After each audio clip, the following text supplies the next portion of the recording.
Classification of proteins. Proteins are of two types, fibrous and globular.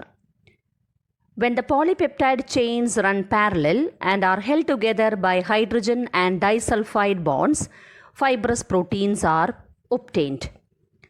Fibrous proteins have fiber-like structures. They are insoluble in water. Keratin and myosin are examples. When the polypeptide chains coil around and when they give a spherical shape, we get globular proteins. Globular proteins are soluble in water. Insulin and albumins are examples. Structure of proteins. Structure of proteins is studied at 4 different levels: primary, secondary, tertiary and quaternary. Primary structure refers to the sequence in which amino acids are present in a protein. So primary structure gives us an idea about how the amino acids are arranged in a particular protein.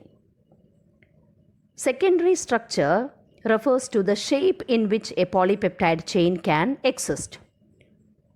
Two different shapes are possible: alpha helix and beta pleated structure. In alpha helical structure, there is regular folding of polypeptide chains and it is due to hydrogen bonding between the CO and the NH groups. Alpha helical structure is shown in the figure. You can see that the hydrogen bonds are formed between the CO and the NH groups. So here the peptide chains twist into a right-handed screw and hydrogen bond is formed between the NH group and the CO group of the adjacent turn. Now consider beta pleated structure. Beta pleated structure is shown. Here the polypeptide chains are stretched out and laid side by side. The different polypeptide chains are then held together by intermolecular hydrogen bonds. Tertiary structure. It refers to further folding of the secondary structure. It results in two shapes, fibrous and globular. The different forces which stabilize the structure are hydrogen bonds, disulfide linkages, van der Waals forces and electrostatic forces. Let us now consider quaternary structure. Proteins are made up of two or more polypeptide chains. These polypeptide chains are called as subunits. So quaternary structure refers to the spatial arrangement of these subunits with respect to each other. So that is about primary, secondary, tertiary and quaternary structure of proteins. Denaturation of proteins.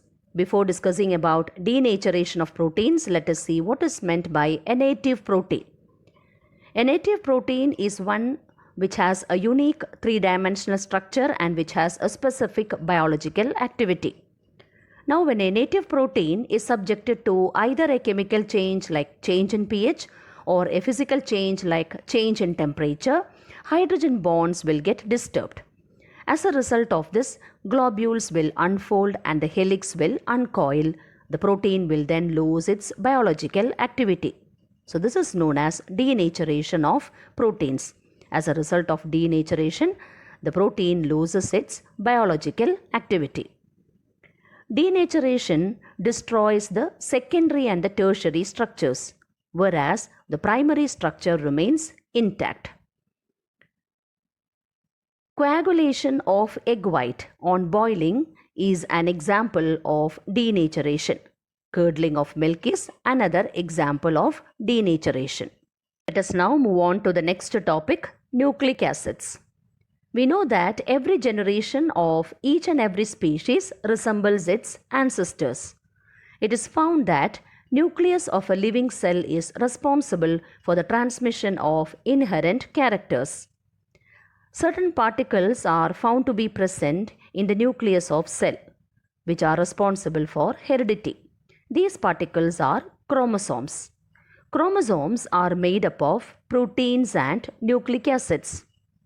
Nucleic acids are of two types, RNA and DNA.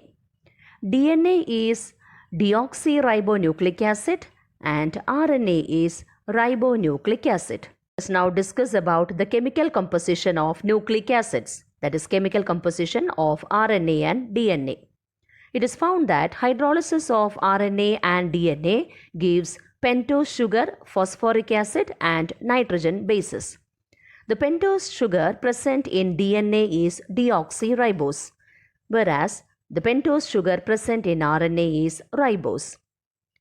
Nitrogen bases present in DNA are adenine, guanine, cytosine and thymine.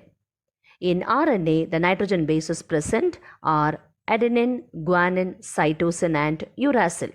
Thus, instead of thymine, uracil is present in RNA.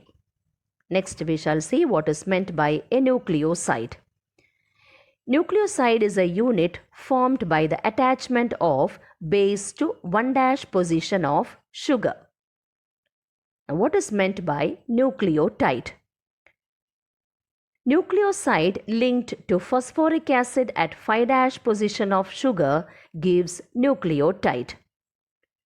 Nucleotides are joined together by phosphodiester linkage. Primary structure of nucleic acid. Primary structure refers to the sequence of nucleotides in the chain of a nucleic acid. Now, what is secondary structure? Secondary structure shows that DNA has a double-stranded helical structure, whereas RNA has a single-stranded helical structure. In DNA, the two strands are held together by hydrogen bonds. The hydrogen bonds are complementary to each other. It means that hydrogen bonds are formed only between specific pairs of bases. Adenine can form hydrogen bonds only with thymine. Similarly, guanine can form hydrogen bonds only with cytosine. So, the hydrogen bonds formed are complementary to each other. It is adenine to thymine or thymine to adenine. Similarly, guanine to cytosine or cytosine to guanine. RNA is of three types: messenger RNA, ribosomal RNA and transfer RNA. So, these are the three different types of RNA: messenger RNA, ribosomal RNA and transfer RNA. Let us now discuss about the biological functions of RNA and DNA. DNA forms the chemical basis of heredity. It is also responsible for maintaining the identity of different species. DNA is also capable of self-duplication. Now, it is found that proteins are synthesized by RNA, but the message for the synthesis of proteins lies with the DNA. So, these are the different biological functions of RNA and DNA.